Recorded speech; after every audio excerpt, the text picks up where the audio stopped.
Good morning class. Shri Deepchand Chaudhary महाविद्यालय से मैं आज आपके सामने बीए फर्स्ट सेमेस्टर में हमारा टॉपिक है अभिप्रेरणा का मापन। ठीक है, तो मेजरमेंट ऑफ मोटिवेशन देखेंगे। आप तो जानते हैं कि हमारा जो मनोविज्ञान है उसे वैज्ञानिक विषय क्यों कहते हैं, बताइए। इसीलिए कहते हैं क्योंकि जितनी भी चीजें व्यक्ति के मस्तिष्क में चलती हैं हम उन सबके प्रमाण दे सकते हैं। जो यहाँ है मस्तिष्क में है उसको हम साक्षात रूप में दिखा सकते हैं। विज्ञान तो वही कहता है ना, यही मानता है विज्ञान कि जो वास्तव में चल रहा है उसके प्रमाण दे पाया हम तभी मानेंगे। ठीक, और जो चीज का अस्तित्व ही नहीं है उस चीज को आप नकार दें, वो विज्ञान है। तो आप जो भी सोचते हैं, जो महसूस करते हैं, जैसे मान के चलो अगर हम आपके ऊपर चिंता का टेस्ट यूज करें सभी बच्चों पर, ठीक, अपने बीए फर्स्ट सेमेस्टर के बच्चों पे सभी पे हम एक टेस्ट यूज करते हैं चिंता का, तो उस टेस्ट से ये क्लियर निकल आ जाता है कि कौन सा बच्चा ज्यादा टेंशन लेता है, कौन सा कम लेता है, और वो खुद बोल देगा कि हाँ ये सही बात है। समझ रहे हो? तो चिंता यहाँ चल रही थी ना, चिंता तो मस्तिष्क में थी, कॉपी पेपर पर कैसे निकल आई? वही तो तरीका है, वही तो प्रमाण है, वही तो विधि है हमारी। ऐसी विधि मापन विधि जिससे हम लोग माप सकते हैं। जैसे स्केल से लाइन खींचती है, चांदी से गोला बनता है, प्रकाश से गोला बनता है, त्रिभुज से त्रिभुज बनता है। ये क्या करते हैं? ये हमारी मदद करते हैं। काय में जो किसी भी चीज को बिल्कुल पूरी तरीके से वैज्ञानिक रूप में, वैज्ञानिक क्या होता है? जिसमें त्रुटि ना हो, जिसमें गलती ना हो, वो वैज्ञानिक। तो साइकोलॉजी भी जो यहाँ चल रही होती है वो सारी चीजें एज इट इज बाहर निकाल देता है बिना किसी गलती के, तो वैज्ञानिक नहीं हुआ। ठीक, चलिए तो अभिप्रेरणा को देखते हैं कि जब मोटिवेशन हमारे अंदर होता है तो मोटिवेशन हम किन किन विधियों से माप सकते हैं। तो पहली हेडिंग लिखो प्रक्षेपण विधि। देखो इसमें 2 लाइन लिखनी है। जहां व्यक्ति को कुछ अस्पष्ट और असंगठित सामग्री दी जाती है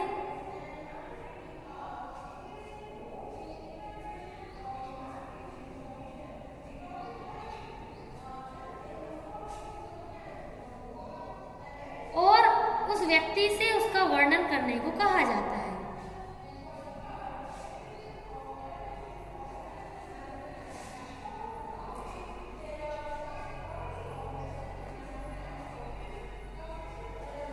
प्रक्षेपण विधियां वे विधियां होती हैं और व्यक्ति से उसका वर्णन करने को कहा जाता है। प्रक्षेपण विधियां वे विधियां होती हैं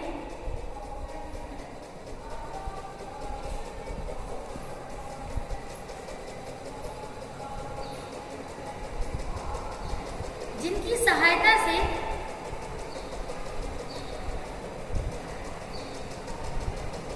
व्यक्ति के मन में चलने वाले विचारों का पता लगाया जा सकता है। व्यक्ति के मन में चलने वाले विचारों का पता लगाया जा सकता है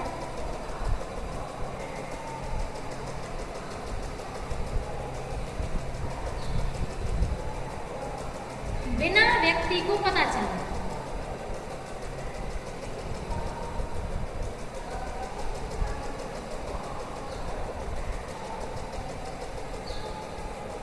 इस विधि का सबसे पहले प्रयोग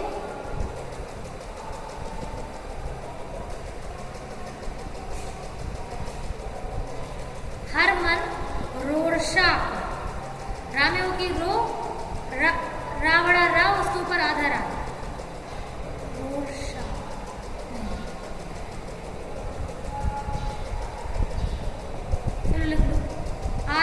RORSCHACH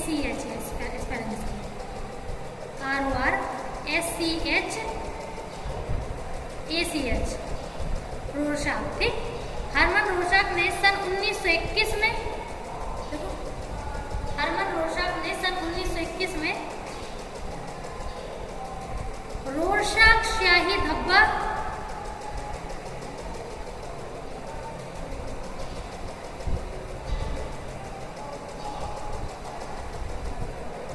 के के नाम से परीक्षण दिया था।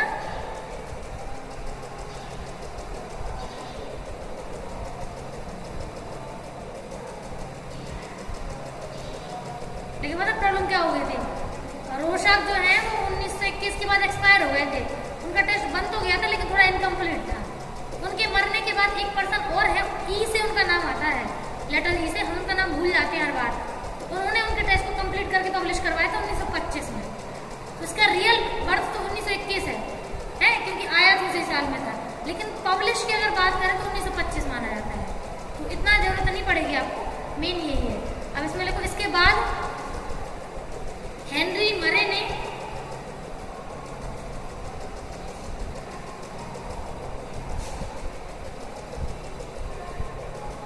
सन 1931, ठीक 10 साल बाद है ना, हेनरी मरे ने सन 1931 में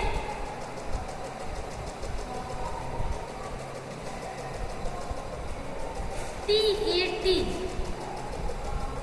हाँ इसका फुल फॉर्म लिखो, थीमेटिक अपरसेप्शन टेस्ट, THEMATIC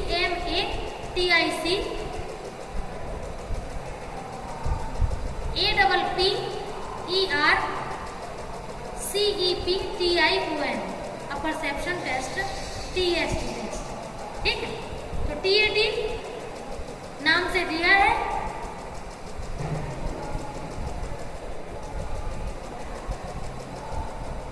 इसमें 31 कार्ड होते हैं, उसमें 10 कार्ड लिख लेना है रोशाक टेस्ट में, शॉर्ट में वहीं बगल में लिख लो 10 कार्ड रोशाक के 10 है और TAT की 31 है, ठीक। अब अपने हिसाब से लिख लो, हम बोल करके बता। प्रत्येक कार्ड में को देखकर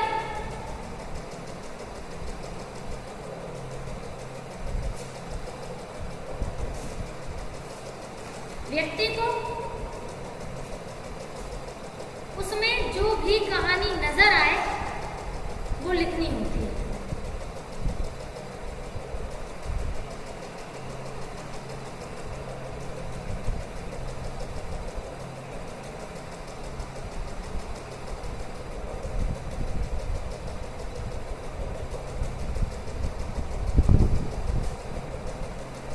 इसके अलावा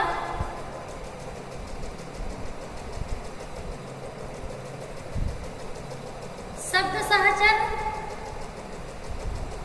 और अधूरे वाक्यों को पूरा करने जैसे भी परीक्षण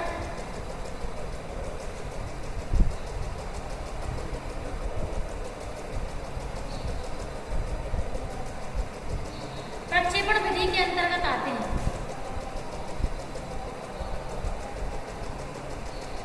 वो मूवी देखी है, कुछ होता है, हाँ उसमें जो उसकी बेटी उससे चीजों का पता लगाने के लिए कि उसके मन में क्या चल रहा है, ये शब्द सहचर जो है ये खेलती हो, इसे वो क्या बोलते हैं, जो भी बोलते हो, इसको इंग्लिश में वर्ड एसोसिएशन बोलते हैं। यानी कि जो एक शब्द से जुड़ा हुआ दूसरा शब्द होता है, जो वो महसूस करता है कि वास्तव में ऐसा होता है, वो बोलना होता है, ठीक। इसे कहते हैं शब्द सहचर। अब देखो, एक शब्द तो हम दे रहे हैं लेकिन दूसरा सामने वाले को बोलना पड़ता है। तो सामने वाला अगर दे रहा है तो कहीं ना कहीं अपने अंदर मन से झांक रहा है, उसी शब्द को तो करना नहीं है कि उसी को घुमा फिरा के पीछे कर दिया, बिल्कुल नहीं। तो ये भी एक तरीका है जिससे व्यक्ति के अंदर से चीजों को निकाल सकते हैं। और दूसरा जो है आपका क्या बोलते हैं, क्या बोला हमने लास्ट, अधूरे वाक्यों को पूरा करना। अधूरे वाक्य मतलब फिल इन द ब्लैंक्स। जैसे एक पूरा सेंटेंस है, उसमें कोई जगह छोड़ दी, वो भर के दो, भरोगे तो अपने दिमाग से ही ना। बस तो ये सारी चीजें क्या है, ये आपके अंतर मन से चीजों को निकालने के लिए है। कभी TAT को आपने देखा है, एंड्रॉइड मोबाइल तो चलाते ही होंगे, थोड़ा गूगल को खोल लेना, ये सर्च करना, उस पर आप देखना, उसमें आपको कुछ ऐसे अजीब से चित्र बने हुए दिखेंगे। इमेज पे क्लिक करना, इमेज देखना, उसकी इमेज देखोगे तो जो रोशाक टेस्ट है उसमें 10 कार्ड होते हैं, अजीब इमेजेस बनी होती हैं स्याही के धब्बों से ऐसे, ठीक, इसीलिए स्याही धब्बा बोलते हैं उसको। तो अजीब इमेज बनी रहती है। क्या करना होता है, कुछ नहीं, आपको एक ब्लैंक पेपर दिया जाता है, एक कार्ड दिखाया जाता है, आपको बोला जाता है, आपको जो इस कार्ड में दिख रहा हो, जिसकी पीपीटी में जो चित्र दिख रहा हो उसका नाम लिखो।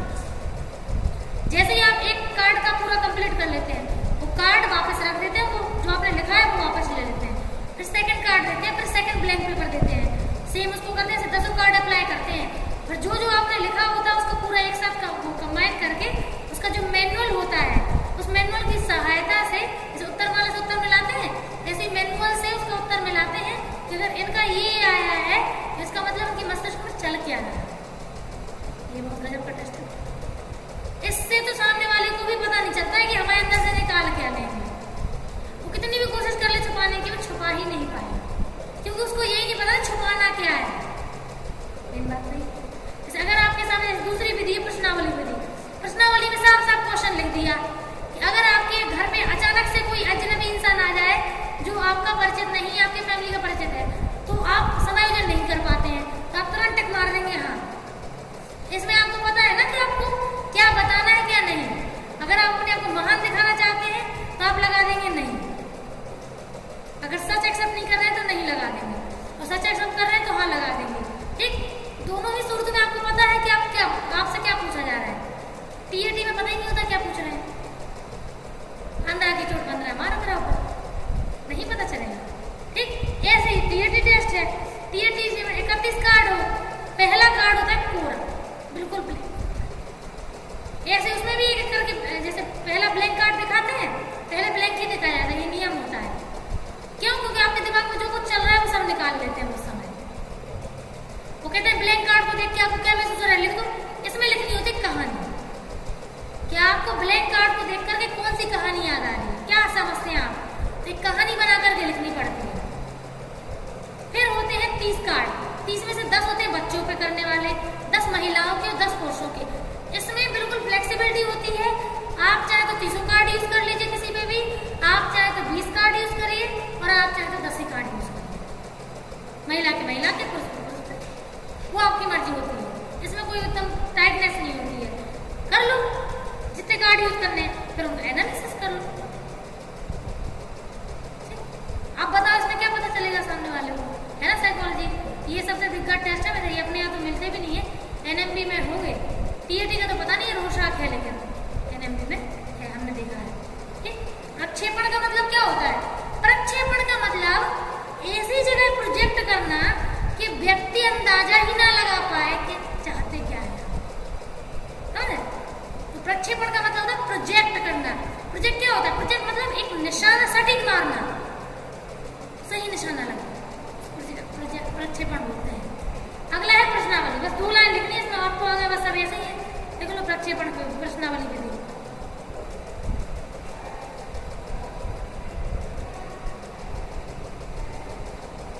एक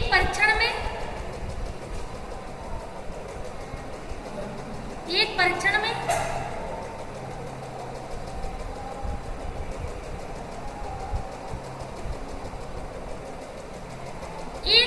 किसी विषय से जुड़े बहुत सारे प्रश्नों का एक समूह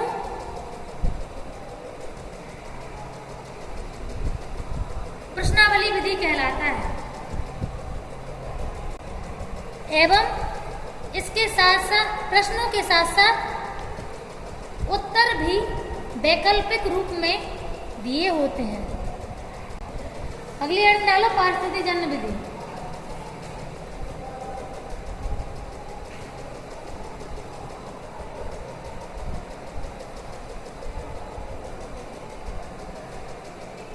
व्यक्ति का परीक्षण करने के लिए कुछ खास प्रकार की परिस्थितियों को उत्पन्न किया जाता है, एवं उन परिस्थितियों में किए जाने वाले व्यवहार से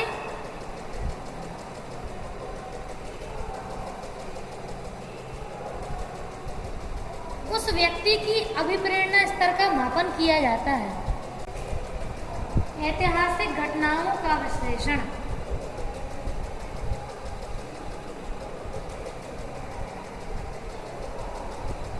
इस विधि में समाज के व्यक्तियों में ऐतिहासिक घटनाओं से संबंधित इस विधि में व्यक्ति के समाज से संबंधित घटनाओं के प्रति उसका अभिप्रेरणा स्तर मापा जाता है। नेक्स्ट हेडिंग डालो, अवरोध विधि।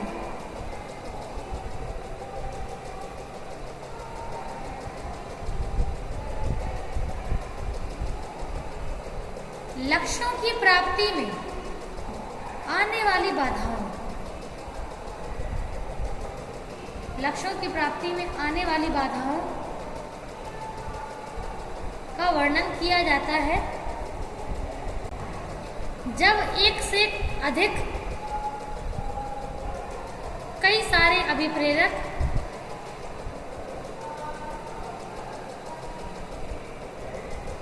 व्यक्ति को प्रेरित कर रहे हों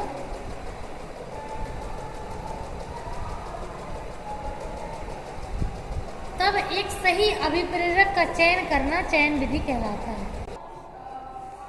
सामान्य क्रिया स्तर विधि में लिखो, प्रेरणा जितनी अधिक शक्तिशाली होती है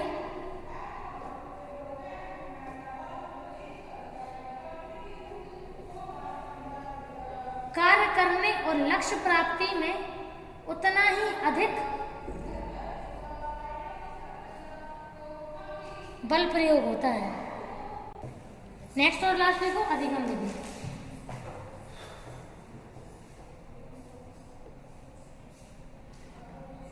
सीखने के आधार पर भी व्यक्ति में